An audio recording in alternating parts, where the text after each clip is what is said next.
Las clases sirven, yo las planteo así, para desautomatizar aquello que hacemos por inercia. A lo mejor uno por inercia es buenísimo o buenísimo, y entonces no le hace falta esto. Pero en general empezamos a escribir, esto es dramático, pero es así, no empezamos a escribir desde lo mejor que hemos leído, sino desde lo peor que hemos leído, ¿no? Uno podría pensar, mire, yo he leído El Quijote y he leído a Proust y a Joyce, entonces escribo como ellos. Pues no. Empieza uno a escribir desde los clichés.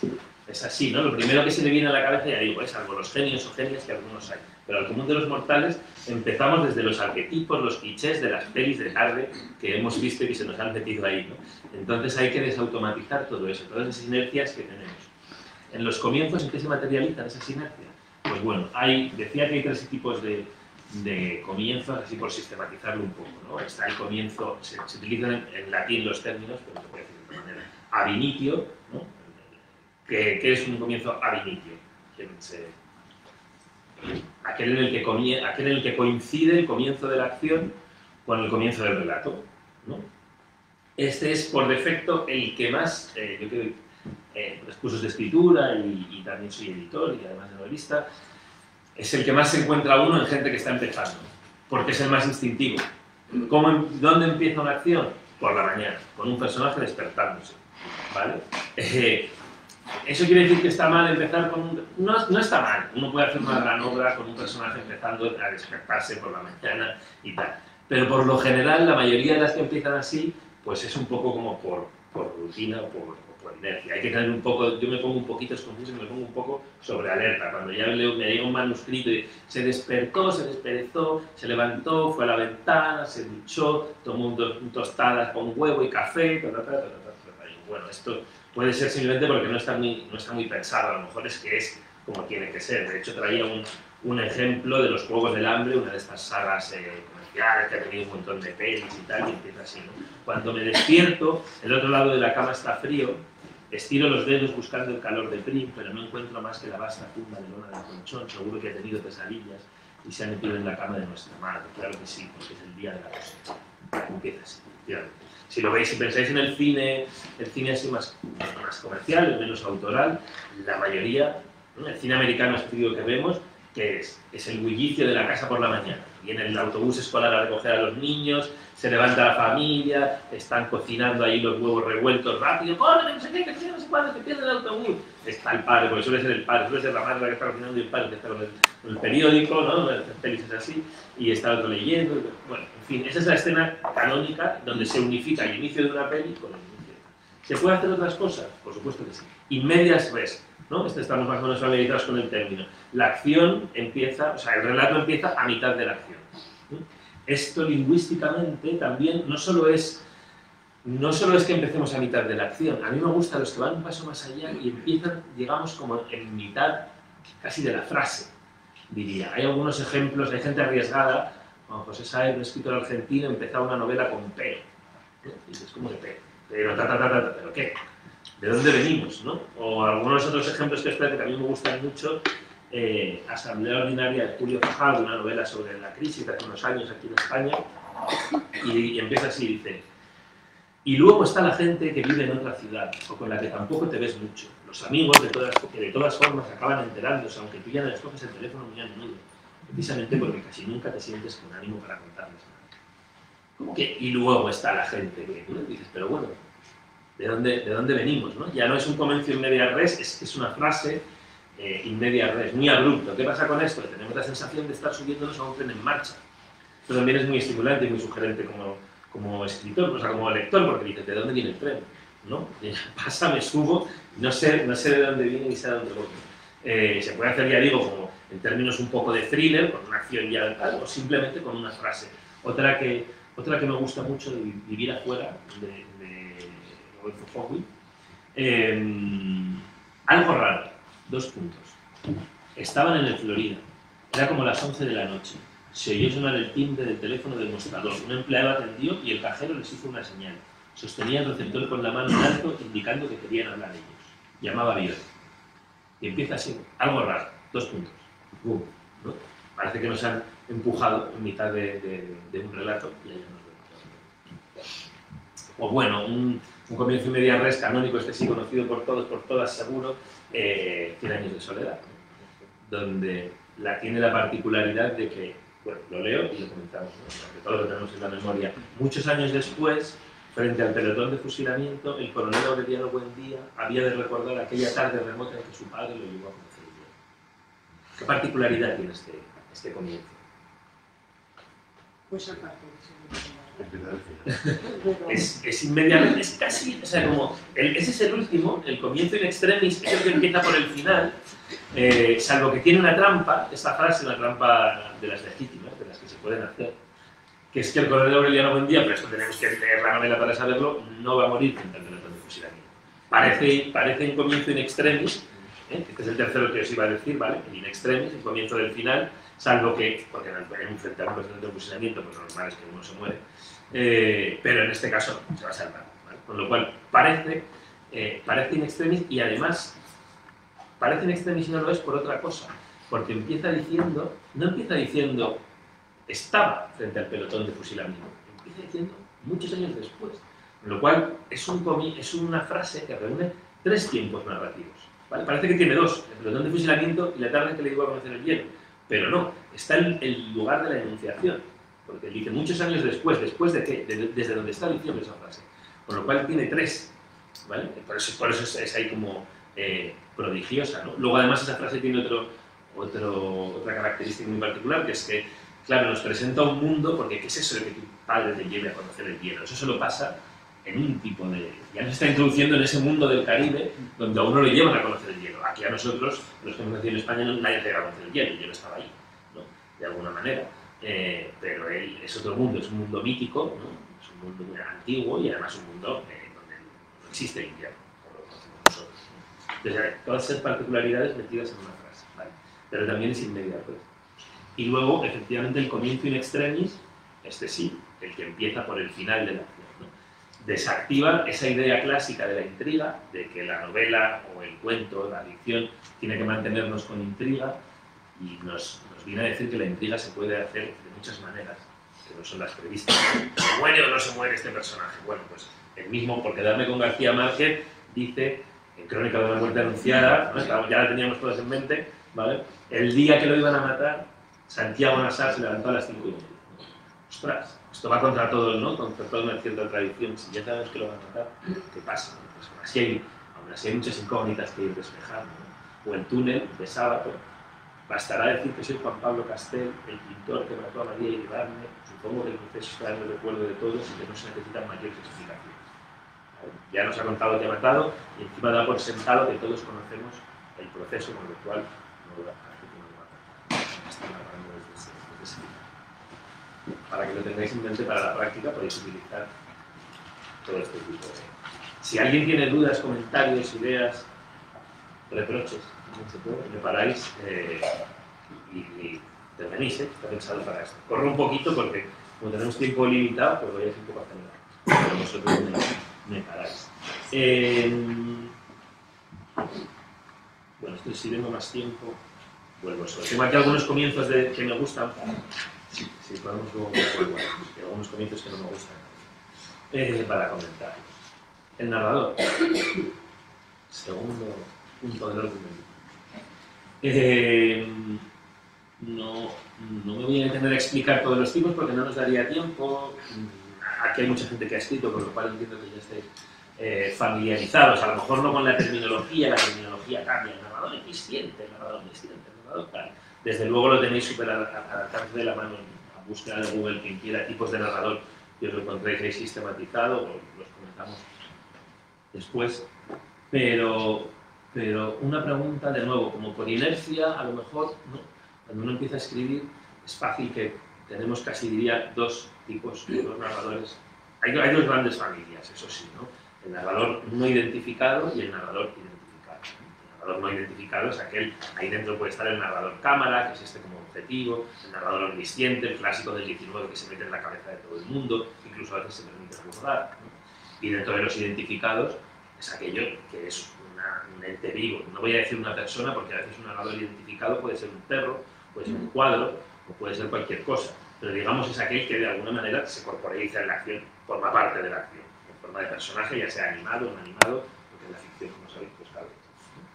Estos son como los dos grandes. Claro, cuando por inercia uno se puede ir a pensar el narrador omnisciente, porque es el del 19, no sé qué tal, o el que lo sustituyó históricamente, que es el narrador protagonista, ¿no? El paso del 19 al 20 es el paso del narrador omnisciente al narrador protagonista, aquel que tiene una visión parcial y ya de alguna manera, ¿no?, se va desconfiamos de aquel que tiene como esa capacidad de verlo todo, la realidad se va parcelando, la entendemos, la entiende históricamente el propio siglo XX de otra manera, ¿no? Con lo cual este narrador va cogiendo mucho más peso del que tuvo antes. Por supuesto existía, Lazarillo es un narrador personaje, siglo de oro.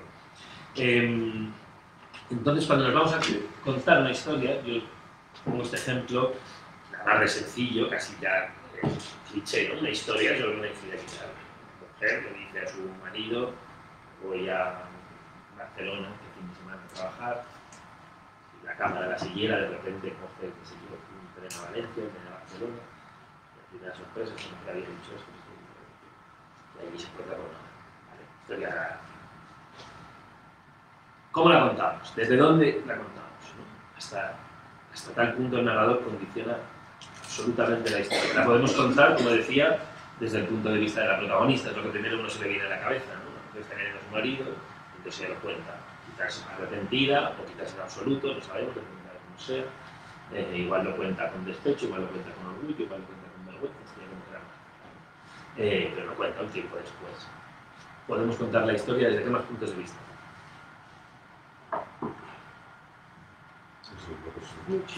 En segunda persona, pero contada por ti. En segunda persona dices como un no identificado. En segunda persona es compleja, pero da mucho juego.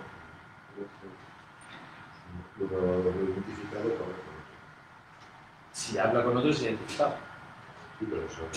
No sabes. Vale, perfecto, efectivamente. La segunda persona puede ser varias cosas. Siempre tiene su complejidad. Puede ser efectivamente un narrador que le habla a otro, pero ojo, porque parece que cuando le habla a otro es en segunda persona, pero en realidad si habla uno, está escrita en primera, aunque utilicemos más que te dirijas a alguien, cuidado porque esos son equívocos. Yo de hecho utilizo un poco lo de primera o segunda persona, más esto de identificado, no identificado, narrador testigo, narrador, porque el juego gramatical a veces puede ser confuso. La segunda persona se utiliza mucho cuando en realidad es la misma persona la que se lo está contando en sí misma. Es un ejercicio de estos de conciencia. Pongamos que esta mujer lo cuenta en segunda persona, en plan, te levantabas todas las mañanas, mirabas a tu marido a los ojos, le decías: cariño, está bien, el día, y luego es el que te engañabas y te ibas a ver a ese otro. Se lo está diciendo ella a sí misma, porque el tú es la voz de la conciencia, ¿no? En la que nos podemos hablar. Yo a veces miro al espejo y digo: Manuel, ¿cómo vas a ir así? Estás hecho un desastre, así a tu hijo, no sé qué, hombre, no, ponte un poco más guapo, ¿no? Esta es la voz en la que nos hablamos a nosotros mismos, con lo cual esa podría ser, ¿no? La mujer hablando de sí misma en segunda persona. Más puntos de vista. ¿Tu marido? El marido, efectivamente. El marido dice: sí que viaja últimamente. No sería una historia directamente sobre infidelidad, autoconciencia, reflexión. Sería otra cosa, una historia sobre la duda, la incertidumbre, los celos. Según los tiempos, es el momento de porque la duda es el presente, pero si se entera mucho más adelante qué pasó, va reconstruyendo, y entonces el tiempo es otro. Eso es, efectivamente. El tiempo sería otro. Puede ser, eso puede haberlo sabido ya, o puede ser la reconstrucción de ese fin de semana donde vas haciendo cosas que no te cuadran. Llama el marido, le cuelga, no me lo ha cogido, ¿no? Y la reconstrucción de esa incertidumbre, inseguridad, porque están celosos, puede decir. Cambia la historia porque ya.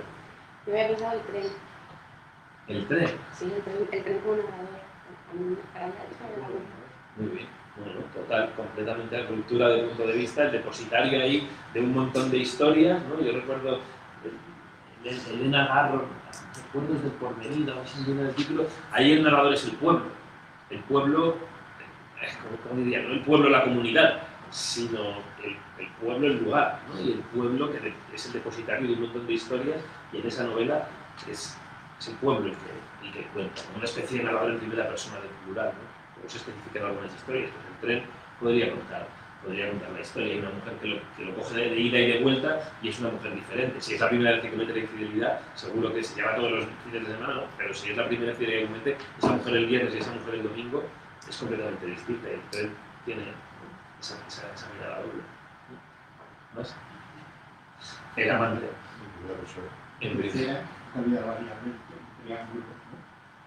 primera cuenta su punto de vista. Efectivamente, no sabe nada del jueves, no sabe nada del lunes, pero el fin de semana concentrado es una mirada y un conflicto distinto, completamente distinto más. Un hijo, un matrimonio roto,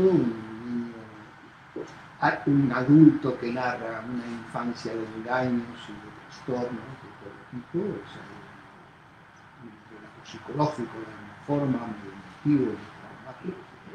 Efectivamente. Ese sería un narrador muy Henry James. Henry James utilizaba muchos narradores que estaban un poco lejos de la acción central, donde entonces amplificaba la dificultad de la inestabilidad de la percepción, ¿no? Tiene muchas historias de fantasmas, pero también tiene historias donde simplemente esa inestabilidad de la percepción viene de que es algo que no veía, que el narrador no puede ver con total claridad, que le queda lejos, un niño que no sé qué, o alguien a quien le han contado que otra persona dijo qué.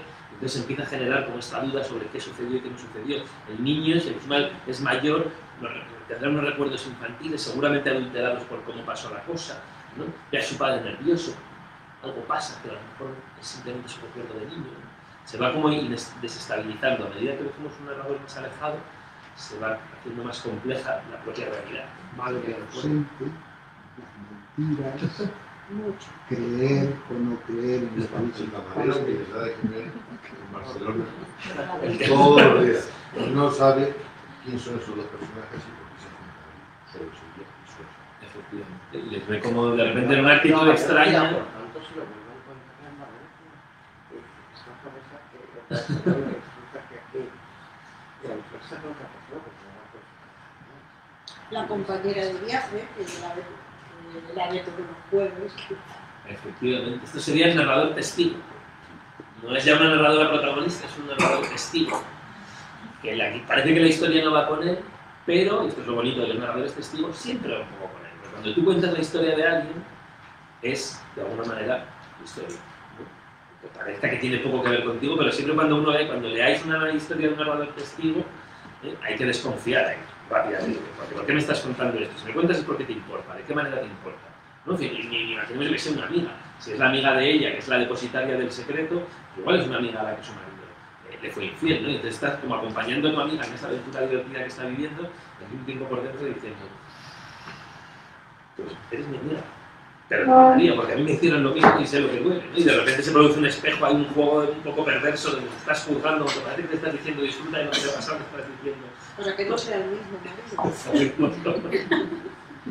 Bueno, pues como veis, de repente, según la escrita que coges, se va, boom, como abriendo en 1000 pestañas y son historias diferentes y conflictos muy diferentes, ¿no? Incluso en uno ya digo como más o menos manido, como es esta cosa de la infidelidad. Como narrador, esto me daría el ejemplo de Tuyo es el Mañana, un narrador español, Pablo Martín Sánchez, que se hizo muy famoso con el anarquista que se llamaba como yo. Es una novela curiosa porque se descubre un anarquista que se llamaba Pablo Martín Sánchez. Esta novela que es muy conocida, un poco menos conocida, es Tuyo es el Mañana, que es una historia contada desde distintos puntos de vista, donde aquí hay un narrador perro, un narrador cuadro y luego un par de narradores ya más normales, personas, ¿no? Por si queréis curiosear por ahí estas pequeñas experimentaciones como de cambiar juegos con el punto de vista. Tener en cuenta siempre, y el último de los narradores, pueden ser fiables o no fiables. Y cuando es un narrador en tercera persona entendemos que va a serlo porque es muy identificado, ahí sería un poco otra cosa, no fuera. Pero en primera persona, los narradores como las personas no siempre incluimos la verdad. Esto es parte del juego. Personajes. Hay un par de clasificaciones de tipos de personaje. ¿Qué tipo de personaje así de entrada diréis?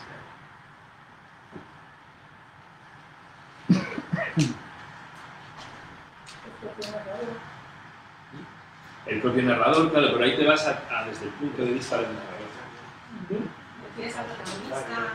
Claro, efectivamente, protagonista o secundario, principal o secundario, y eso suele llevar aparejado una distinción que es el personaje complejo o el personaje plano, ¿no? O personaje redondo y plano, lo puedes llamar como en términos geométricos o sí, complejo o plano. ¿Qué es un personaje complejo y qué es un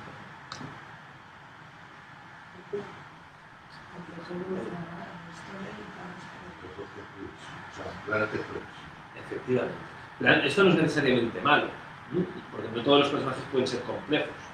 Si hiciéramos todos los personajes complejos, posiblemente se nos o es una novela que va justamente de eso, ¿no? De todos los que aparecen, o si no se nos va a quedar un poco desfigurado, porque hasta que aparece por allí un momento en el que intentamos generar un conflicto, la novela el cuento pierde el foco, ¿no? Necesitamos, en función del espacio, pues puede haber 1, 2, 3, qué sé yo, complejos con conflictos propios, y el resto tiene que ser plano, o sea, plano puede ser.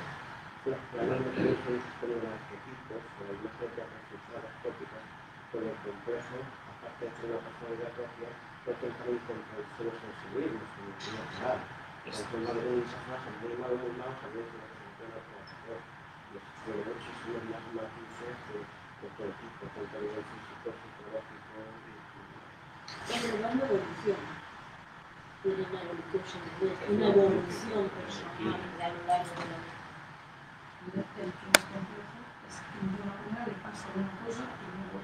Eso es. Claro, por ejemplo, estoy en las novelas de aventuras de Nick Clayton, de los 5, yo no leí mucho, ¿no? pero son personajes, bueno, definidos por un rasgo, ¿no? Y está bien que así sea, ese tipo de novelas, ¿no? El valiente, el cobarde, el audaz. Vale. ¿Cómo es un personaje plano? Que es el valiente y es valiente, siempre es valiente.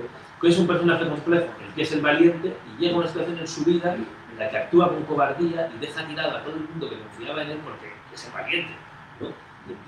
Y esto, claro, es humano y es real. Nosotros, aunque tengamos unos rasgos que nos definen, no, es extrovertido y no sé qué, es tenaz, es indolente, es vago, es no sé qué, pero de repente en un momento de nuestra vida actuamos de manera completamente imprevista y aún así coherente. Esa es la grandeza de la novela. Cuando de repente un personaje hace todo lo contrario que se espera de él y aún así dices, joder, una vez que ha pasado, como lector no te lo ves venir, pero una vez que ha pasado y que ha hecho esa cosa completamente imprevisible y que no tiene nada que ver con su carácter, dices, ¿qué? Si me perdonas un comentario, un personaje complejo tiene mucho más espacio en una novela que en otra. Si estamos hablando de un cuento donde el tempo es otro, el desarrollo de un personaje complejo no es nada lineal. Yo creo que hay un personaje en el cuento que es el tempo mismo, o sea, la unidad de acción y el desarrollo pulsante realmente que tiene que tener un cuento. A mí me cuesta, perdón, lo comparto con todos, a mí me cuesta pensar en un personaje complejo desarrollado en un cuento. Yo creo que se puede hacer, no digo que no, hay maestros que lo harán, a mí se me hace difícil la idea de conseguirlo, ¿no?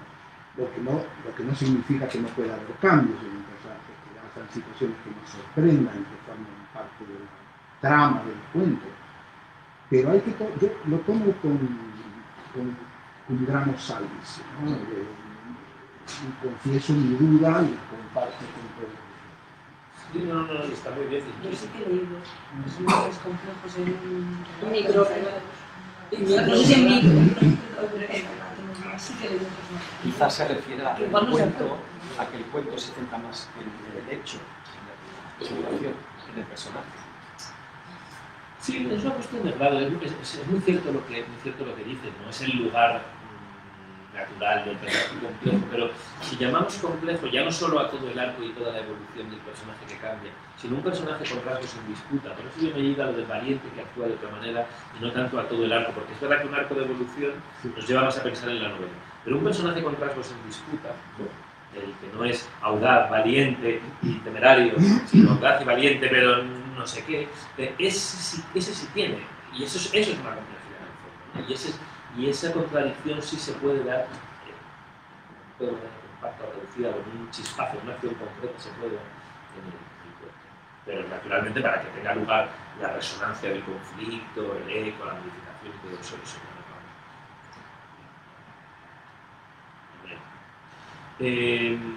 bueno, luego se puede hablar también de personajes en función de desde dónde nos vemos. El personaje visto desde abajo,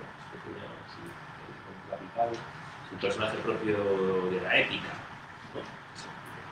Los superhéroes, que ahora en el cine hay muchos, en la novela y en el cuento tienen menos lugar, pero ahora vivimos como todo un boom de cine de superhéroes, pues el superhéroe, aunque luego le están dando vueltas, los hacen más paródicos, más cómicos, al principio, el héroe que el personaje visto de tú a tú, que es quizás como más familiarizados estamos, que se impone a partir del realismo, ¿no? La persona común y corriente, ¿no? O el personaje visto desde arriba, que podría ser propio de relatos míticos donde ahora está un poco arriba, o incluso también Kafka utilizaba este recurso en el proceso, ¿no? Donde vemos un personaje pequeñito encogido frente a un laberinto burocrático, o incluso la metamorfosis, un personaje que se convierte en algo como tal, no tiene ninguna herramienta del personaje para entender qué ha pasado, pero desde arriba, ¿no? Esa sería otra clasificación posible en función de desde dónde os colocáis como narradores o como narradoras. También la distinta actitud respecto a la distinta actitud del narrador o de la narradora, sobre todo cuando es muy identificado hacia sus personajes o del autor. No tiene nada que ver cómo los mira Cervantes que cómo los mira el Cela de la Colmena, por ejemplo. Cervantes es un escritor fundamentalmente empático con sus personajes, incluso con los que pueden parecer como más desagradables, ¿no? Más antiheroicos, pero tiene una mirada humana, no tiene por qué ser esto mejor lo uno que lo otro, ¿no? Cela, por ejemplo, el representante del tremendismo, pues claro, era más cruel, ¿no? Los personajes de la Colmena, ya no solo que el contexto que viven de posguerra sea un contexto frío, duro y hostil, la posguerra española, ¿no? Sino también la mirada de él hacia esos personajes en el que extrema estos rasgos, los dientes renegridos, las uñas, no sé cómo, los pullidos, como personajes muy extremos, ¿sí? Y da una mirada bastante fría, bastante hostil, se coloca en un lugar, digamos, muy distinto casi del contexto. Voy con esto del qué mostrar y el qué decir. ¿Sabéis a qué me puedo estar refiriendo con esto de que lo llaman en inglés mucho showing para mostrar, telling para decir?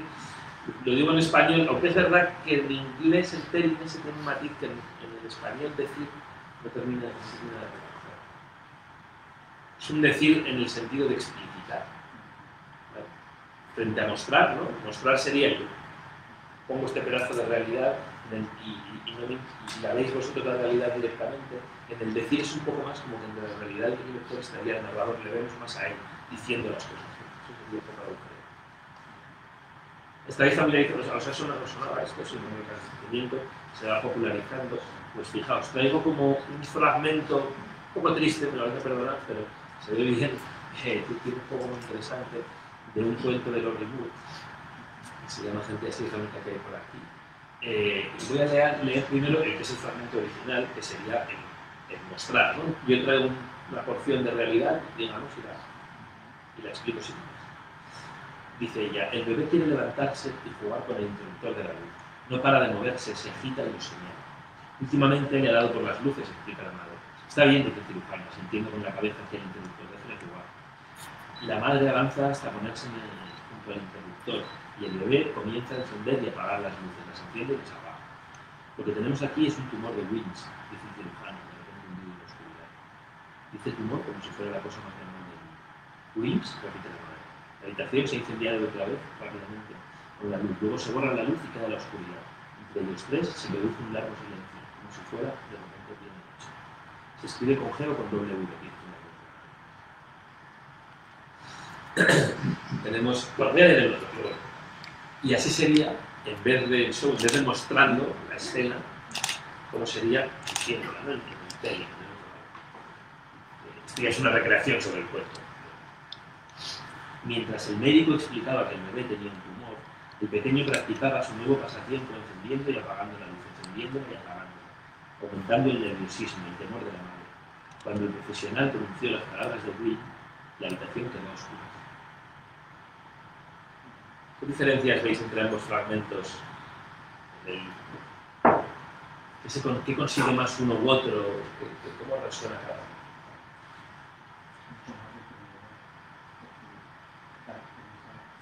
Que transmite las sensaciones que tiene la cabeza de lo que está sucediendo explícitamente y además en la se entienda exactamente lo que está diciendo porque está aturdido guardado su información porque no puede procesar, está aturdido. de desconcierto, de miedo. La madre tenía miedo. El primero lo muestra, o sea, el primero lo muestra y el segundo lo explica.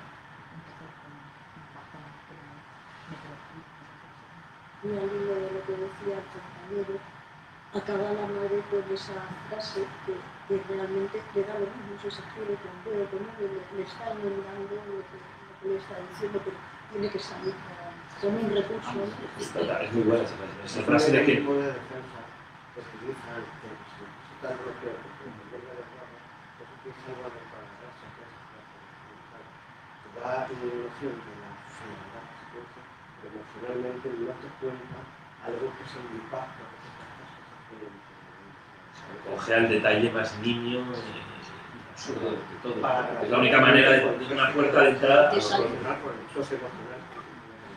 Creo que la descripción, como al menos a mí me está pasando, ¿no? Te permite meterte en la acción. En el cerebro da tiempo, como es tan sencillo, que te esa acción, entonces lo está viendo de una forma más orgánica. En el otro punto estás en un lugar como más mental, que ya tú puedes como decidir qué parte pones o no, y te da como más tiempo en esa distancia. En la primera nos he encajado más porque es como más orgánico, permite esa atención. Sí, esa es la diferencia, ¿no? Aquí también es que también ella ha compuesto la escena con un contrapeso fantástico, que es lo del niño jugando con la luz, ¿no? Que es una cosa súper común, todos es un bebé que juegan todo lo que puede, y primero el interruptor es para mágico. Se hace la luz, ¿no? Y entonces genera un contrapunto dramático donde tenemos a un niño haciendo lo que sabe hacer, que es jugar y dar por saco, en el mejor de los sentidos, a su mundo, mientras se está pasando otra cosa en paralelo de la que le afecta muchísimo y de la que no tiene como ninguna conciencia, ¿no? Entonces genera como dos, además haces la referencia también, yo creo que es que generalmente, ¿no? También es lo que os decía, cuando escribimos por inercia, si creamos un momento de altura dramática, como la revelación de una mala noticia de salud, una noticia grave como esta, pues por inercia tendemos a generar como una especie de atmósfera de trascendencia. La realidad no funciona así. Puedes estar llamando a alguien para darte la peor de las noticias y al mismo tiempo suena el telefonillo y es el cartero comercial. Tú abres y le acabas pegando un grito al cartero comercial y llamándole de todo, porque no tiene culpa de nada, pero es que te estaban, ¿no? Funciona así, o te están dejando tu pareja de no sé cuánto y pasa un coche y te echa un charco encima. Y ya está. Y te digo, bueno, no podría ser esto más coherente, que esto es un momento dramático, ya no es la realidad. No respeta los momentos. O sea que ella mete en tensión ese contrapunto, que lo puedes ver, depende de cómo lo modules, podrías hacer casi comedia o paródico, si estás en una pareja dejándolo y de repente te salpica, pues a lo mejor la pareja de repente de llorar, empieza a reír, a verse echar de barro y que has convertido una escena dramática en una cómica. O aquí simplemente se vuelve casi como patético, ¿no? De repente el tipo de dice un tumor, se da oscuras. De repente habla la madre, se enciende la luz, ¿no? Tiene mucho impacto. Entonces, como ha jugado esa carta, también yo creo que construir el contrapunto dramático pues tiene sentido hacerlo en el mostrar y no en el decir, ¿no? Quiere esto decir porque decíais muchas personas, claro, la luz lleva más impacto, llega más. ¿Quiere esto decir que todo se tiene que hacer en mostrar? O sea, pues siempre mostramos porque tiene más impacto y es mejor y nos mete dentro de la escena lógicamente. Yo digo que mucho mejor. Claro, si tú dices, es muy político.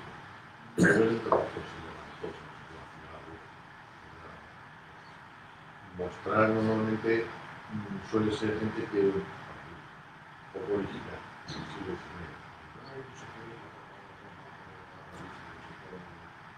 hacerlo bien, decir, que introduce lo que el autor quiere decir, entre todo lo que explique de decir por lo que tú dices el miedo, dices todo eso, incluso puede decir la madre porque no tiene en el contexto no tiene sentido de material. Eso es una forma de mostrar de introducirte el sentimiento de la mujer. Cuando es decir, porque si no la frase puede inducir directamente a lo que esta mujer está viva. Yo creo que es mucho más difícil hacerlo bien. Lo baja ahí al barro, ¿no? Cuando mostramos bajamos al barro.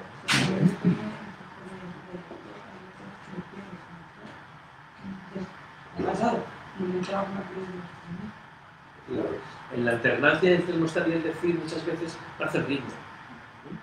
Podemos tener ese ritmo donde efectivamente, ¿no? Decías, también los oradores norteamericanos tipo Carver a veces son, se hacen un poco como, se levantó, cruzó la habitación, cogió el libro, lo abrió, narrándolo todo, ¿no? Esto de se levantó, cruzó la habitación, a veces digo como, bueno, puedes decir fue a la nevera, no hace falta que me digas que se levanta, cruza la estancia y va a la nevera. Si se va a la nevera, yo ya entiendo que se ha levantado, no va a ir arrastrándose hasta la nevera. Sería bonito, es curioso de ver, pero en general, o sea, que no vaya un borracho, pero no creo que vaya arrastrándose hasta la nevera. Entonces, hay que eso, bueno, modularlo un poco, pero efectivamente, entre ese mostrar y decir, está ritmo. Uno puede tener un ritmo muy rápido cuando todo lo cuenta en decir, pero claro, ese ritmo rápido a veces te puede llevar a, bueno, vacío, ¿no? Que has corrido mucho, pero no te has detenido a construir nada. A mí es de las decisiones como narrador que más me cuesta, ¿eh? ¿Esto lo cuento o no lo cuento? Me paro aquí, me detengo aquí, ¿dónde me detengo? ¿Dónde está el...? Porque, por ejemplo, en esto de las noticias dramáticas, aquí, por ejemplo, le saca mucho partido, pero hay muchas veces que el centro de la noticia dramática, si veis en el cine, muchas veces la cámara se queda afuera y vemos cómo se la dice y el personaje se ha llegado. Y ya está, porque en realidad, salvo que le saques punta como le saca aquí, muchas veces no, se parece un poco a esas escenas, ¿no? Tienen una carga dramática fortísima, pero al final ya una noticia te echas a llorar y ya está. A lo mejor de repente encuentras la verdad en el autobús de vuelta a casa. ¿Cómo vuelve a casa una persona, cuando se queda anticlímax? ¿Cómo vuelve a casa una persona del autobús que le acaba de decir eso? ¿Cómo mira a la gente que le rodea, que está con la compra, está un niño jugando en el parque? ¿Cómo vuelves a casa? A lo mejor es ahí donde te tienes que detener y no en lo que sería lo previsible que se va a crear la noticia, porque ahí no vas a encontrar algo distinto. Cada uno tiene que elegir y encontrar esa verdad en donde.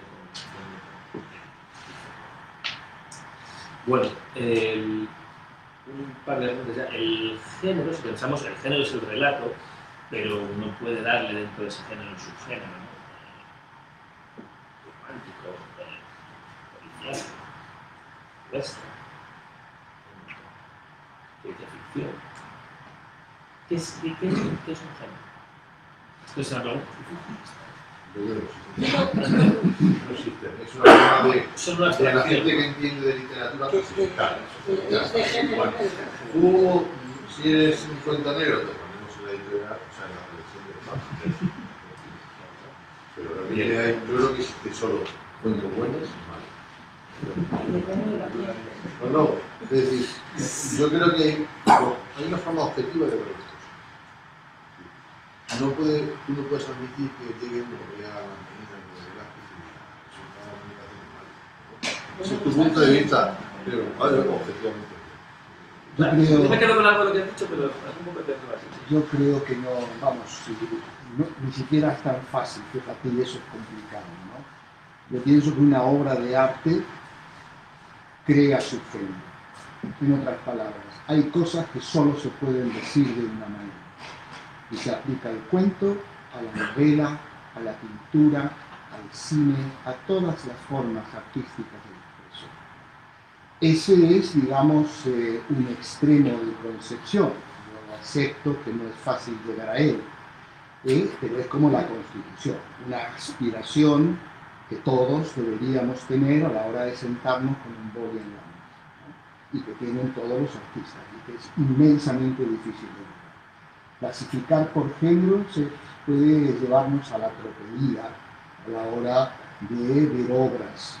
Y cuántas obras se han perdido por el camino por una mala clasificación de géneros en un tiempo determinado cuando los géneros decían una cosa y no otra, o no existían y ese señor o señora estaba creando un género y una forma de expresión. Es muy difícil de pedir. Yo no lo consigo, pero lo llevo como aspiración y conceptualmente es lo que veo. Yo no me gustan los géneros porque a veces responde una fórmula que no está procesada y ya lo clasifica, es como etiquetar a la persona, ¿no? Con una patología. ¿No? Yo siempre, lo que yo escribo siempre hago mezclas, aparece novela negra, aparece novela dramática, aparece romanticismo, aparece novela gastronómica, aparece fantasía o ficción. O sea, me gusta más esa mezcla porque enriquece mucho más la tenían que pegar los géneros, como decir, hay gente que son los que están dejando, es como comer siempre ellos, macarrones, esto pasa, estás dejando una cantidad de comidas impresionantes. Y las mezclas que hay mucho hoy en día, es muy bueno en la literatura, Sí, sí, mucho.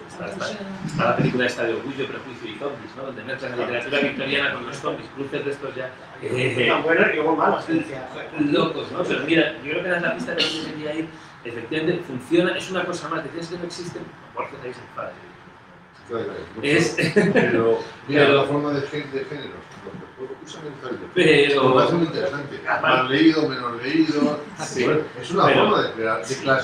Pero aparte de como clasificación que existe por fuera, existe como tú decías, ¿no? como caja de herramientas. A mí me gusta una expresión un poco así como ampulosa si queréis, pero el género es un horizonte de expectativas. Tú creas un horizonte de expectativas, es decir, es un recurso más en el que jugar. ¿Qué quiere decir horizonte de expectativas? Si yo pongo en la primera página a un tipo acostado en una esquina, en una ciudad lúgubre en la que llueve, con un sombrero de ala ancha, un gabán, y haciendo un cigarro mirando al suelo, tenemos de primeras parece una escena clásica del cine negro, ¿no?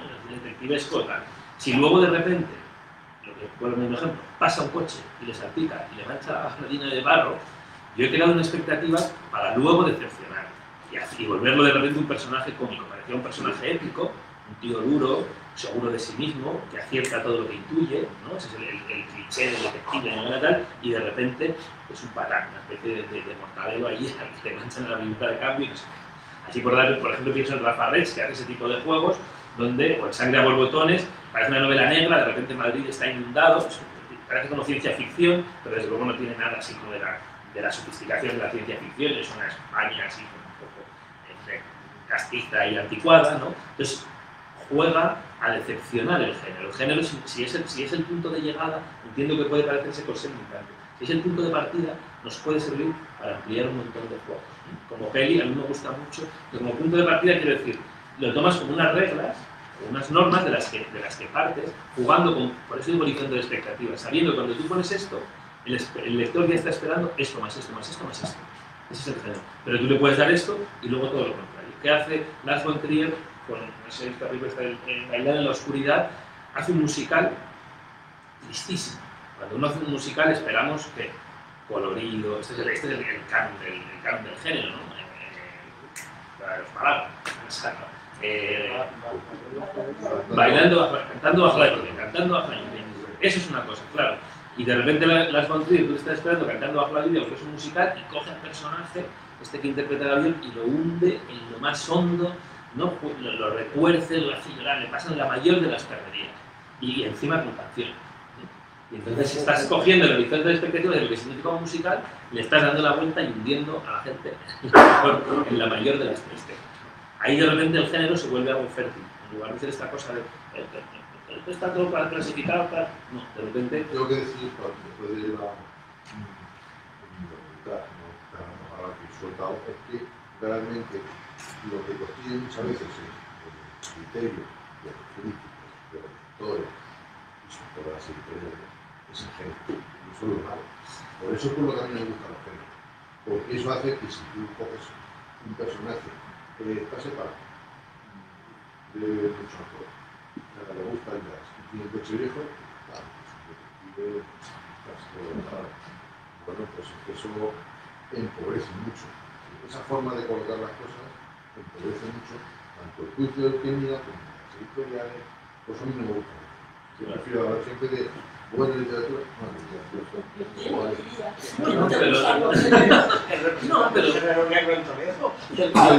Borges juega a hacer un... Encantan los géneros, encanta la novela policíaca, pero de repente decepciona todo aquello de que pensamos del relato policíaco porque lo intelectualiza, lo desprovee de ciertas cosas de la parte esencial que es la acción, se queda como con los gestos del relato policíaco. O sea que, bueno, porque Borges es el antidorenero.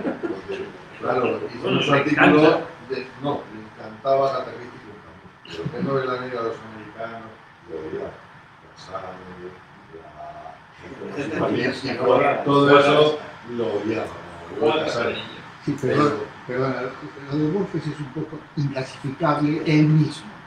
Borges nunca se equivocaba porque decía una cosa y la contraria, siempre alguna vez tenía razón. Lo mismo pasó con respecto al tango.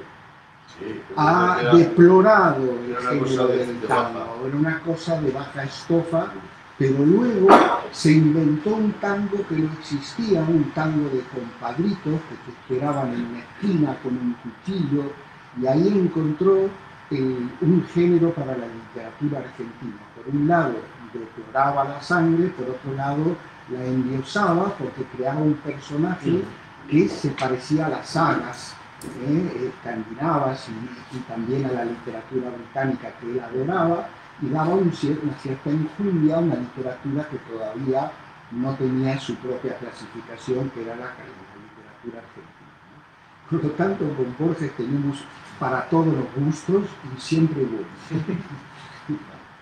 El género puede. Vale, pues nada, la última parte era la corriente para que nos dé tiempo a escribir un pelín, son los finales, el final con sorpresa, el final no, ni a tener mucho que tenemos que escribir, el final cerrado, el final circular, ¿no? Como la continuidad de los parques, el relato de Cortázar, donde empieza el personaje leyendo un cuento y de repente da la vuelta a ese propio relato y aparece, volvemos a él, ¿no? Los finales abiertos, cerrados, sorpresa, circulares.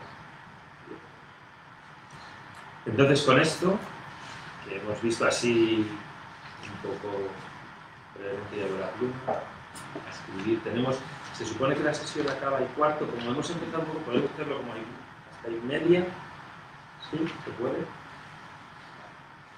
Pues os propongo que escribáis un relato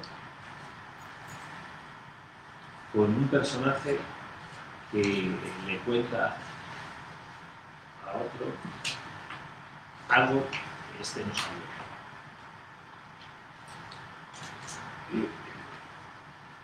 Eso como una opción, si alguien no le puede dar dos para que un personaje que se justifica por algo que hizo. Aunque esa justificación miente un poco. Este es más difícil, pero como yo veo que aquí hay gente de mucho nivel, no podemos permitir. Porque a ver cómo cuenta algo que miente, tenemos que darle a entender al lector que narrador miente. Eso ya genera ahí una doble capa. Uno, un personaje que le cuenta a otro algo que no sabía, puede que le guste saberlo, puede que le vaya a hacer daño. Se lo puede contar, puede ser la propia narración, una especie de carta, puede ser un diálogo, aquí cada quien tira como quiera, no puede ser simplemente te lo cuento sin que sea ni por carta, ¿no? Como en abstracto. Eso ya lo podemos buscar lectura, o un personaje se justifica por algo que hizo. ¿Y lo cuenta una persona o puedes cambiar? Ahí os doy plena libertad. Va a tener que ser breve porque Lo que cuenta es mentira, entonces. se justifica y miente. En la justificación mete algo que es mentira o puede ser directamente mentira todo. Ahí es como, interpretando de una manera libre, se trata de que daros un punto de partida para no veniros aquí página en blanco y no me digáis, oye, muchacho, ¿no? Dar un pequeño arranque, no tenéis por qué ceñiros a esto, puede ser, o sea, de una manera que lo interpretéis con libertad, que prime vuestra imaginación sobre las premisas, ¿vale? Unifique, porque si no... Claro, también, y así vamos viendo luego, pues os doy 15 minutos. Es que... no sé, el 14. Y luego vamos a ver los que nos da tiempo a... Es que tenía que ser todo muy comprimido, pues así. Express.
¿Tenéis mesas? ¿Que os es más cómodo ponernos aquí para tener mesa?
Polis todavía y la acabando ya esa actividad, remate. ¿Cuántos minutos? Tres minutos. Si no, lo podéis hacer un final abierto, siempre está bien incluso. Es así. Toda obligación.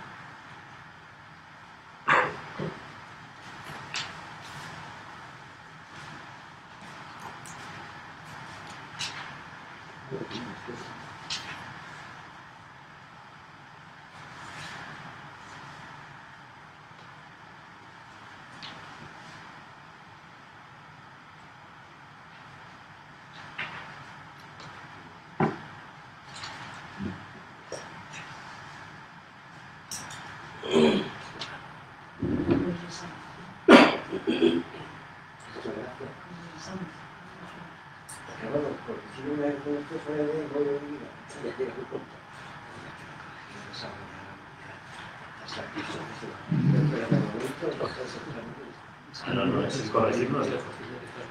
Ahí además empieza a escribir. Esto es El primero que hace los cuentos los acaban, pero no pasa, no.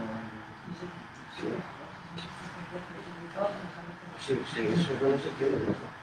Porque me ha dicho dos cosas, eso, que publicaba, sí, que uno deja de corregir en dos casos, cuando publica o cuando es la palabra revelada, ¿no? La palabra Venga, pues arrancamos. Creo que es que los vienen a acabar. Disculpadme. Estamos todos, saco la carta, falta la abuela, no va a venir. En ese momento se apagaron las luces, mientras mi madre salía de la cocina con una tarta con 10 velas de colores. Al son del cumpleaños feliz, desentonado por mis primos, soplé pidiendo un deseo que jamás se cumplió. ¿Y se cumplió? No tiene tiempo. Estamos todos, saco la carta, falta la abuela, no va a venir. En ese momento se apagaron las luces, mientras mi madre salía de la cocina con una tarta con 10 velas de colores. Al son del cumpleaños feliz, desentonado por mis primos, soplé pidiendo un deseo que jamás se cumplió. La abuela.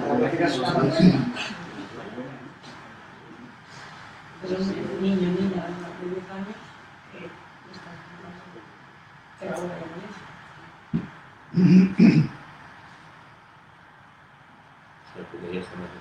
la distancia temporal la metes con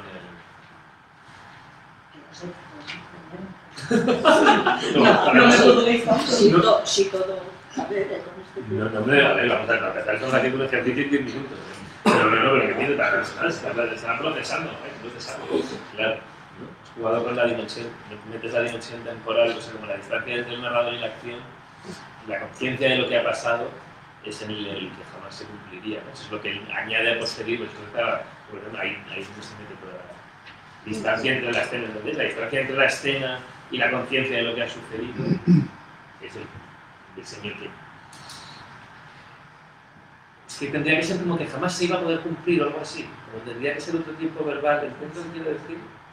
No lo sé, lo estamos pensando, es para comentarlo entre todos. ¿Y cuál de los dos finales que nos ha recomendado? Ese es un personaje, es que es el monstruo, es decir, un personaje, la madre, le cuenta al otro algo que no sabía. O sea, le cuenta al niño de aquella manera que se ha muerto el abuelo. Sí, que no se lo cuento, que no lo encaja. Ya jugar con mostrar en ninguno de los dos finales. Pero bueno, sí, bueno, los puntos de partida son puntos para poder, era como esto que se llama, para animar el punto de partida. Claro. Bueno, pues seguimos, creo que se vamos con un orden de sí.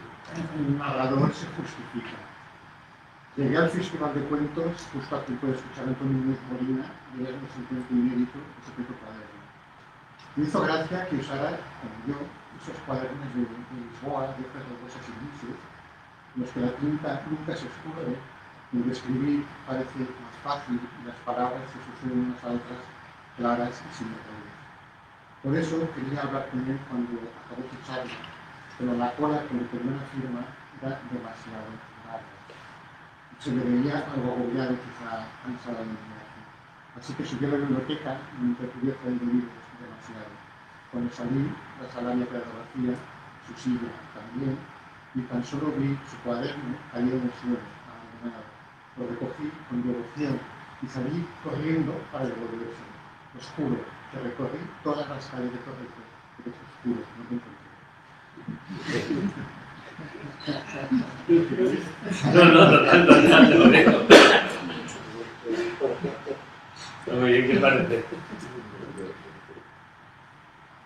También porque me gusta mucho como la dilatación del tiempo al principio, ¿no? Un relato como barroco en ese sentido de desproporción, en plan recrear toda la escena y comprimir el giro del personaje en apenas una línea, ¿no? Es ahí donde está condensado toda la sustancia y toda la contradicción, ¿no? Después de nos demorarlo en los detalles de cómo escribe, los detalles de la cola, y de repente con apenas es interesante eso, ¿no? Además, yo creo que para tener los elementos estos está conseguidísimo, ¿Dónde le damos a entender al lector que hay una mentira, ¿no? Y que ha sido con el énfasis. Cuando enfatizamos algo, nos descubrimos un poco de alguna manera por qué estás enfatizando, ¿no? Y de que presumes, de que carece, pues un poco esto. Escuchar que es un petito de cada uno.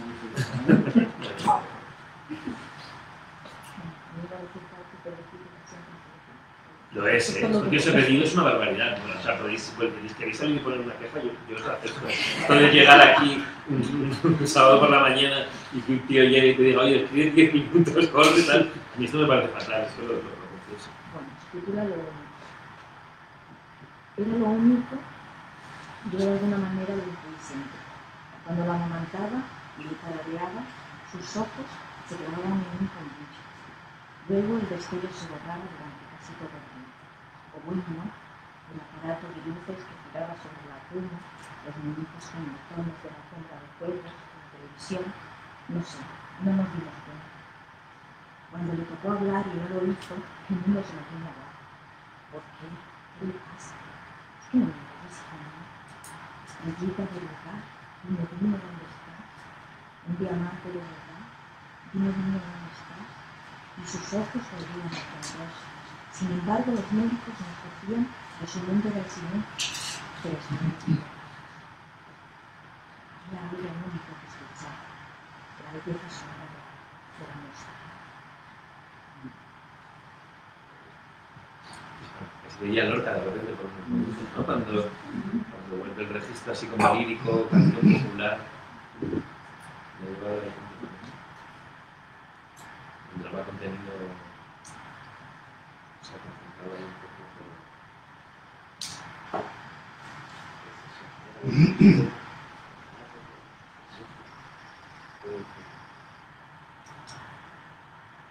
Una redención, los libros que esto creo que nos especie de redención poética al final.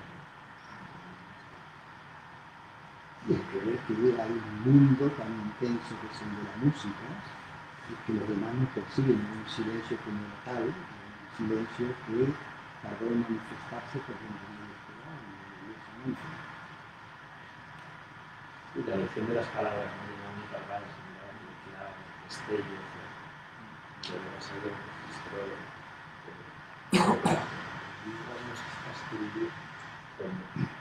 no nos conocemos mucho y es un poco difícil, pero casi le bajaría un poco el registro, como la carga de lo que cuentas es excesiva, el registro lo haría menos, casi menos poético, no poético tanto en la canción popular, que eso es súper fuerte. La selección del lenguaje, los ojos se clavan, el destello y tal, así eso lo amordazaría, porque los relatos que ya tienen como la carga dramática en otro sitio, a veces le puede ir mejor un lenguaje más austero, ¿sabes? Que sí. Bueno, el relato que me forzaba a escribir se llama Confesión. Nunca hubiera sucedido de haber imaginado semejante daño de dije. Parecía un acto intrascendente y se produjo casi sin pensarlo.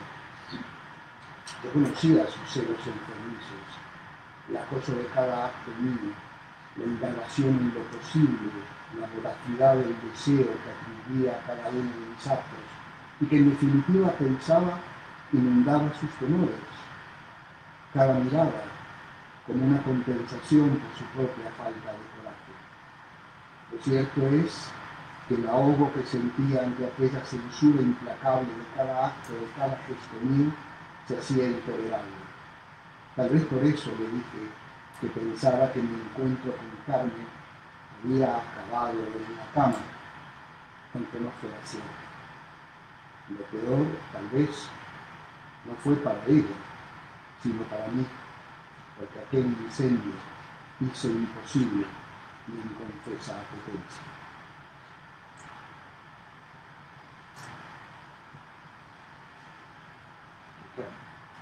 Perdón. Mi inconfesa apetencia,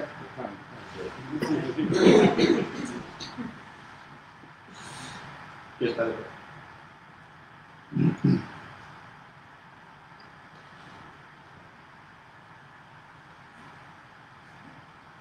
recordé muy bien la tensión que hay. Es que los celos siempre son muy temas, ¿no? Porque, no, más allá de la inseguridad de cada quien, pero efectivamente se manifiesta esa tensión, la coges desde el que los recibe y se ve como obligado a refrendar o no, o del que precisamente como está disimulándolo influye en la locura del otro. Y ahí hay como un juego perverso, que es el que se trae este personaje cuya perversión muy comprimida, pero se ve y que aparentemente está defendiendo, pero en el fondo de alguna manera casi está provocando. Esto, provocando para mantener, ¿no? Ahí va. Pero luego produce una propia tragedia, porque el hecho mismo de que se produjera ese incendio hizo imposible el desarrollo de una infidelidad real, ¿no? O sea que hay dos víctimas aquí, no sé. Sí, total. Ese final, de hecho, con el incendio le quedé un pelín más de desarrollo, yo creo, ¿no? Porque está súper, esta historia es muy fuerte. Claro, no. Yo sé que he venido aquí un poco como con las pistolas, ¿no? ¿Tú qué creo que me dices? No, soy incapaz de escribir tanto. Lo sé. Yo lo que puedo decir es que yo, por ejemplo, siempre he estado con niños pequeños de la comunidad, ¿no? Entonces, mi capacidad son en casa escribir cuentos muy sencillitos, ¿no? Me gusta personalizar a los animales y las cosas, ¿no? Y lo que escribo, digo, muy elemental, muy sencillo. Entonces, ahora lo que escribo muy poquito, y lo que estaba en la biblioteca, ¿no? Digo, cosas de niños, ¿eh? Iba a coger un libro y las letras se juntaban y se separaban, ¿no? Iba a coger otro y lo mismo me pasaba, ¿no? Entonces ya no a la bibliotecaria le digo, todo está correcto, ¿no? Entonces, claro, me asusto y voy al oftalmólogo y enseguida me lleva al hospital, ¿no? Allí me hacen las pruebas, las pruebas y lo único que se observaba es que yo me equivoqué de gafas. Y entonces cogí las primeras que había y solo que me hacía ver que las letras se separaban. Como veis, es una cosa muy sencilla de nivel pues, de niños, que es lo que yo explico. Nada más. Sí, desde luego es una idea muy bonita. Pues eso. Muchas gracias. A ver, bueno, que yo veo que aquí hay muchos libros. Yo voy a leer el estigma. Tras una entrevista telefónica y un test psicotérmico, pasaba la última prueba, la entrevista definitiva, la persona, un cara a cara. La chica me acompañó hasta la sala y abrió la puerta. Una mujer y un hombre de recursos humanos aparecieron sentados en una mesa circular y me invitaron a entrar. Señorita Sara, siéntese, por favor. Las caras de ambos parecieron cambiar y su mirada se fruncieron mi mente. Entré y tomé asiento. Su currículum vitae nos ha gustado mucho y parece claro que es una persona altamente capacitada para el puesto directivo que estamos buscando. Pero hay algo que no entendemos. ¿Por qué cree que detuvieron prescindiendo usted de una persona? Reducción de personal por ajustes en la producción, eso me dijeron. Pero me consta que otra persona ocupó mi cargo una semana después de esa visión. Entonces, ¿por qué cree que lo hicieron? Preguntaron sin dejar de mirarme a mí. Pues por la misma razón que no se seleccionaba. Y aquí está muy bien reproducido, de hecho ahí tendrías un filón, la tensión generada por este lenguaje empresarial, que creo que lo has captado muy bien, ellos lo marcan, es lo que pasa en un lenguaje completamente disociado del mundo real, genera esta pequeña burbuja, ¿no? Y que de alguna manera ya refleja desde el lenguaje la tensión y la incompatibilidad con la vida. La incompatibilidad con una especie de lenguaje normal que de alguna manera es lo que luego es lo que da el relato, ¿no? Y explotaría ahí, si no tengo que desarrollarlo, la capacidad que has tenido de reproducir ese lenguaje y que se convierta muy el conflicto casi más que explicado ya desde, construido desde ahí, desde esa mirada que con esas palabras se disocian de lo que es la experiencia diaria o cualquier cosa. Pero muchas cosas, a mí me gustan mucho las pelis que exploran mucho lenguajes disociados, ya sea por, pues eso, ¿no? Por el slang de la calle o el lenguaje duro de la empresa o de la administración a lo Kafka, ¿no? Seguimos. Yo lo que he intentado es mezclar las dos opciones. Vas, con el salto mortal, ahí. Me sobraba tiempo, ¿no? Así. Y he intentado que ambos personajes contasen algo y ambos personajes se justificasen con algo distinto. Salieron a caminar con paso lento y al poco tiempo entablaron conversación. La persona que llegó más tarde se mostró cautelosa a desembalar su inquietud. ¿Sabías que cuando pasé por el árbol ya no tenía fruto? La persona que llegó al encuentro instantes antes no entendía la cuestión planteada. El fruto ya no estaba. Lo agarraste ayer tú. Te vi salir de tu casa al atardecer, camino del árbol que me hablas. No, olvídalo. No pasé por ese lugar.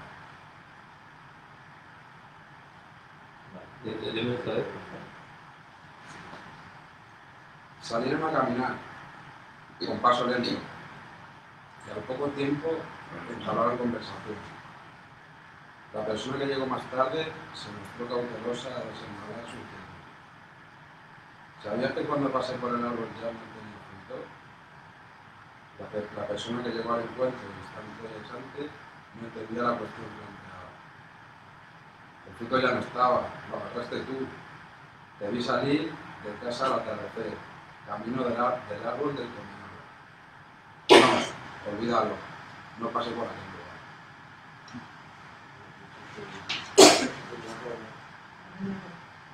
Sí, ¿cómo lo ves? Nadie así, nadie se lo da.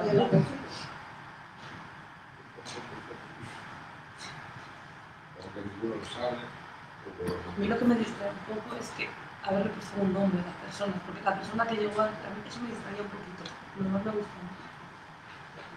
Sí, es verdad, Ahí me distrae. Sí, Juan y Pedro. Buscabas eso como escrito para que pudiera ser cualquiera. Es que tampoco entendí bien qué era el personaje. Era los dos tipos de personajes. El plano o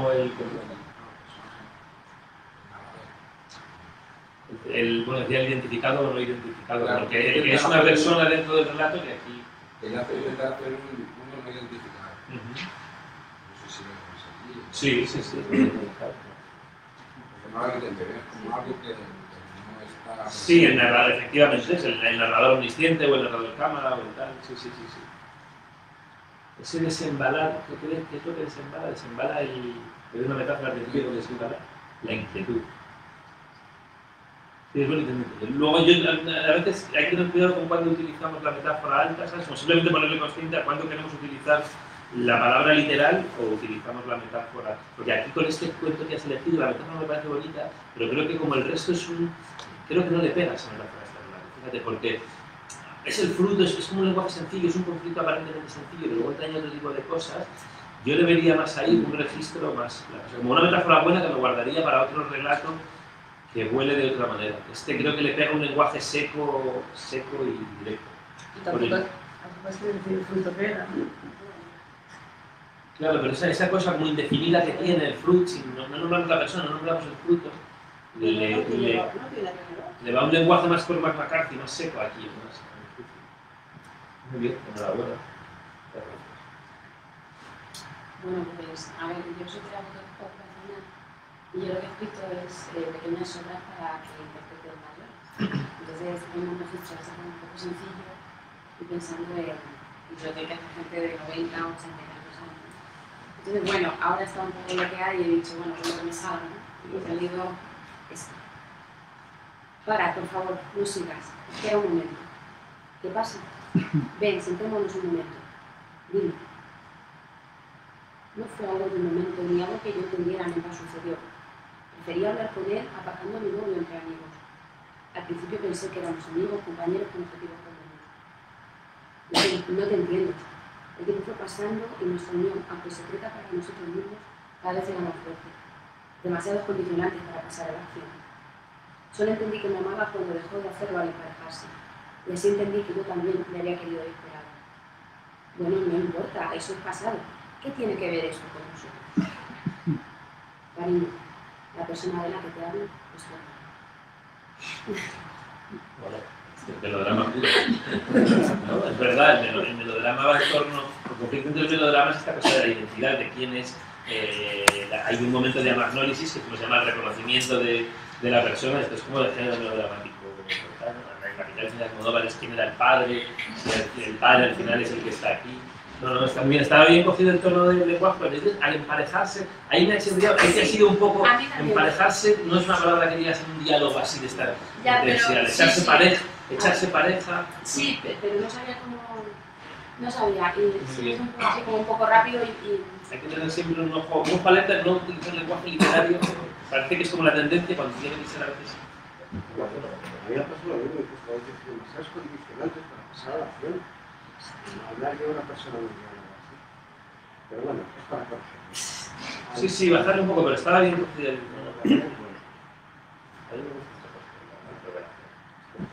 A partir de ahí empezaría en realidad. No has tenido tiempo, pero ahí empezaría. Bueno, este es un preámbulo, básicamente. Que yo no quiero jugar a esto. Ya la tengo inmovilizada en el colchón. 1, 2, 3, gané otra vez. Me mira medio rabiosa, resopla, y justo escucho la puerta. Me levanto corriendo dejando a mi hermana en libertad. No vaya a ser que me toque escuchar otro sermón, si solo estábamos jugando. Mi madre deambula por el pasillo, arriba y abajo. Parece que nunca va a llegar. Mamá, estamos aquí. Por fin entra frotándose las manos. Sienta a mi hermana en el sillón. Yo me quedo en la cama. Se agacha y le saca un cuento. Mira, cariño, te traigo una nueva lectura. Mi hermana lee, ¿por qué a la abuela se le olvidan las cosas? Silencio. Parece que la habitación se agranda. Mi madre suspira, se vuelve a mirarme y empieza. Hay una cosa que se llama Alzheimer. Preámbulo total, ¿no? Pues está muy cogido como el mundo, ¿no? Lo doméstico, lo íntimo de la familia, con la madre, las pequeñas, la posición en el cuarto, ¿sabes? Las palabras sencillas, de oído, arranque bueno para lo que venga con este. Porque definitivamente lo necesitamos como explicar. Hay algo sobre memoria y relato que necesitamos explicar.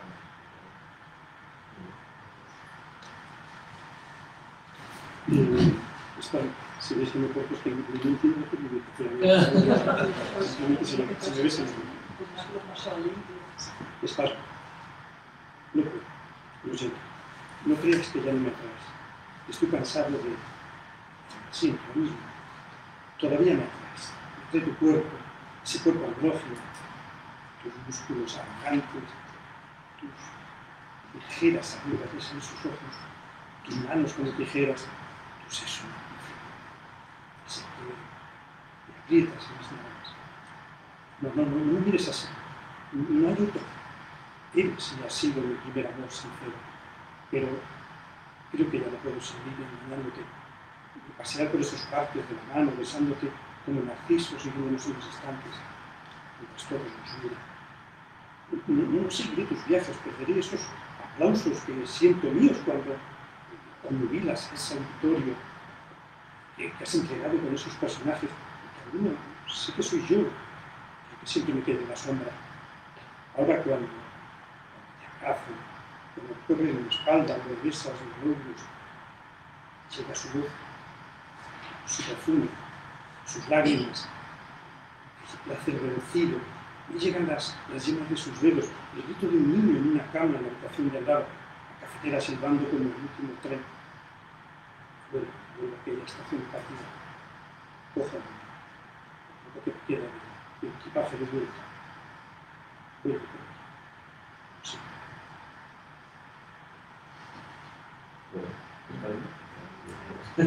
Muy bien, segunda persona.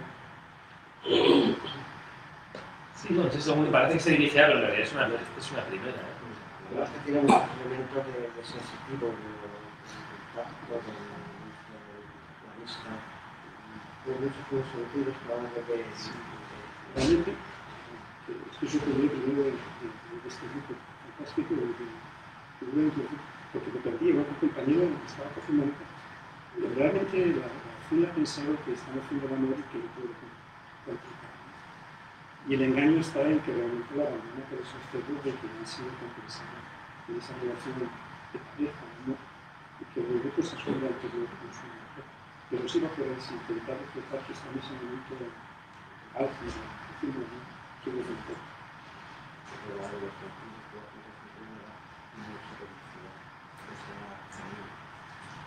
Es falso diálogo, a mí me gusta la cosa de falso. Parece que es un diálogo porque me imagino una escena íntima, no es una carta porque es como que están aquí en cara a cara, parece que están hablando, pero en realidad, y de ahí pega bien el engaño, porque es cuando uno finge una conversación, pero en realidad es un monólogo de algo que tienes ya pensado. Me gusta también, hay ciertos encadenamientos muy poéticos, para el silbido de la cafetera, que es como el tren a la estación, de repente no hay como pa, de un para otro, a través de ese pequeño encadenamiento que hace simplemente una comparación de carne y acaba siempre la estación a real.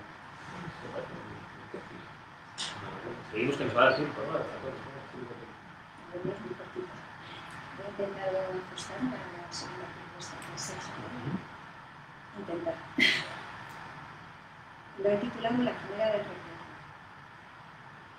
El fluir del agua de los 3 caños permite a tu memoria revisar el transcurso de la vida de tus gentes. Bebías cuando tenía todo vacío para saciar tu audacia perdida. Bebías con descaro frente al inoportuno vecino. Hoy llegas antes de nada. Y vuelves con pisadas graves a venir. Lo que tus ojos construyen, tu boca calla. Tu presente sigue a tratar de volver a la diferencia. Cada día lo mismo sorteará las pedradas en su camino. Una mancha, una esquina, una piedra, acertó en el ojo del que les llama la nación del todo.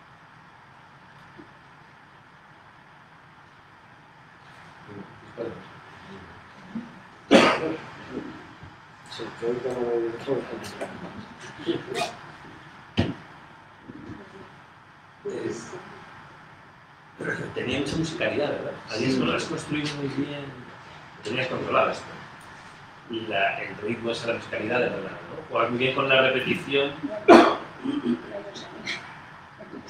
Bueno, me ha ido saliendo sin más, pero... buscar más eso que tú nos has dicho, el intentar hacer, justificar algo en el plano.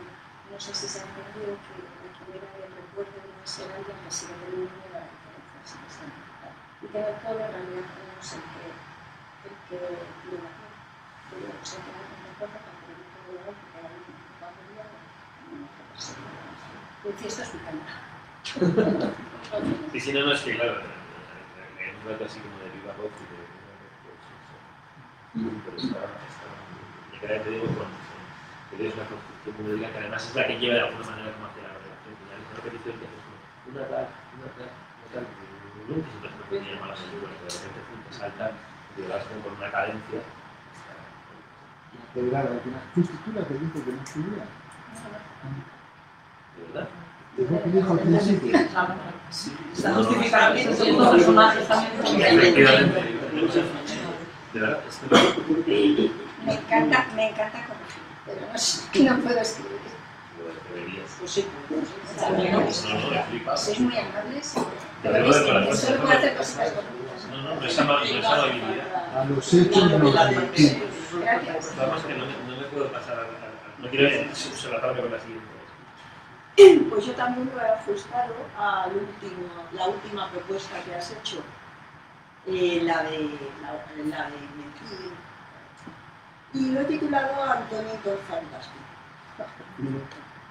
A sus 7 años, Antonito tuvo uno de sus días más traumáticos. Cuando todos los compañeros de clase se afanaban en copiar el dibujo que el maestro había puesto en la pizarra, él se entretuvo en su afición habitual, ponerle forma a las nubes. todos, al terminar todos de pintar el árbol con el pajarito posado, Antoñito se puso a realizar la tarea. Fue entonces cuando el maestro, con un palmetazo en la mesa, marcó el final del tiempo. Al entregar a Antoñito su trabajo, escuchó abochornado: ¿dónde está el pájaro? Ha sido el único que no lo has pintado. Como usted golpeó con tanta fuerza la mesa, contestó Antoñito, lo espantó. Lo está muy bien, Dios. Es fantástico, todos somos aquí fantásticos. Nos ha gustado mucho, nos ha caído muy bien. Vamos a correr un poco, porque no le doy clases para acá, ¿no? Le he quitado palabras. Adelante. Huellas. Yo no he cogido una más, yo he cogido la idea general, pero con huellas. Es un poco lo de, también puede ser los diálogos, pero parece que fuera todo el Las huellas, fueron las huellas, como te lo cuento. Sí, mejor harás en creer. Igual al terminar la planta, me quedan 2 habitaciones, y por eso me iré de nuevo en la suya. Ese hombre, desde que llegó, no me inspiró confianza. Cierto que era muy amable, no seré yo la que diga lo contrario, pero las voces me avisaban, ya ves. Y luego bajaba solo a la playa, y llevaba una bolsa grande como para 2, del cubo y palita. Por eso te digo, ¿de qué sirve llevar cubo y palita y rastrillo a la playa a un señor mayor? Bueno, mayor que tú y que yo, y más si se aloja solo en el hotel. Yo digo que eso no cuadra. Pero que no queda la cosa. Ya te dije que escuchaba voces de niño en la habitación. Dios me libre de poner la oreja, no. Lo de cotilla es para otros que no quiero mencionar. Pero es que les escuchaba bien claro. Pero todo no sería más que un invento si no lo hubiera visto con mis ojos de ver bien. Sí tengo otros, los de ver menos. Y por eso llegué tarde, ya ves. El hombre paseaba por la playa, con el bolso de playa, descalzo y... no sé cómo decirte. Es tan fuerte, tía. Llevaba el cubo y la palita y el rastrillo de hacer castillos. Pero él solo. Tía, y lo vi. A su lado se iban formando huellas de niño que borraba él. ¿Se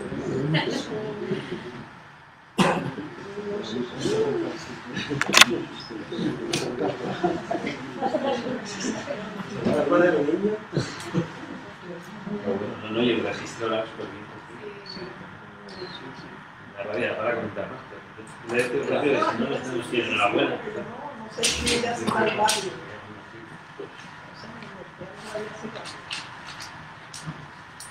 Se llama Yara. Llegó el tan esperado día. Ella está corta, nerviosa, emocionada. Todo va perfecto. Todos los detalles van de acuerdo a sus expectativas. Hermosísimo vestido blanco vaporoso, adornado con perlas y su fotografía. Los familiares todos con sus mejores caras, desde los niños hasta los ancianos. Por fin llegó la hora, después de 5 años planificados. Salir para la iglesia, el coche de luz adornado para la ocasión. Todos están sonrientes y felices. Les espera un gran acontecimiento. Celebrarán por todo lado. Al llegar a la iglesia todo es maravilloso, no falta nada. Exquisita flor, el altar adornadísimo. Pero qué raro, ya es la hora y el novio con sus familiares piden reflexiones. No aparecen por ninguna parte. Empiezan a ponerse nerviosos tanto los padres como la novia. Pasan 15 largos minutos y nadie sabe nada. No se pueden comunicar con ninguna de las personas. 45 minutos de espera y por fin aparece el hermano del novio, jadeante, sudoroso y casi al borde de las lágrimas. Su hermano ha tenido un grave accidente cuando venía hacia la iglesia. Efectivamente, usted es de los que necesita que vamos con el Alzheimer aquí habéis abierto la puerta para la siguiente. Nos tenemos que ir ya. Ay, perdóname. Nos tenía que hablar. Perdona, claro. Yo lo mismo para ti. Titula, bueno, no tiene título, pero bueno, el título apoyo. No tuve otro remedio que disparar. Era su vida o la mía. Le miré a los ojos y vi el odio más profundo hacia mí. Le apunté casi sin querer. Cuando martillé el fusil, lo hice con la convicción de que no lo iba a matar. Llevaba toda la noche persiguiéndolo. Apenas se había dormido 5 minutos antes del amanecer. Y lo acorralé frente a la tapia del cementerio de la noche. No pude mirar al otro lado y dejarme escapar. Él quería matarme, y si hubiera vivido, lo hubiera intentado. Estaba en su naturaleza. Pero papá, pero no dejaba de ser nada. Bueno, quería crear el ambiente y nos quedamos aquí. Nos tenemos que ir. Ha sido un placer conoceros y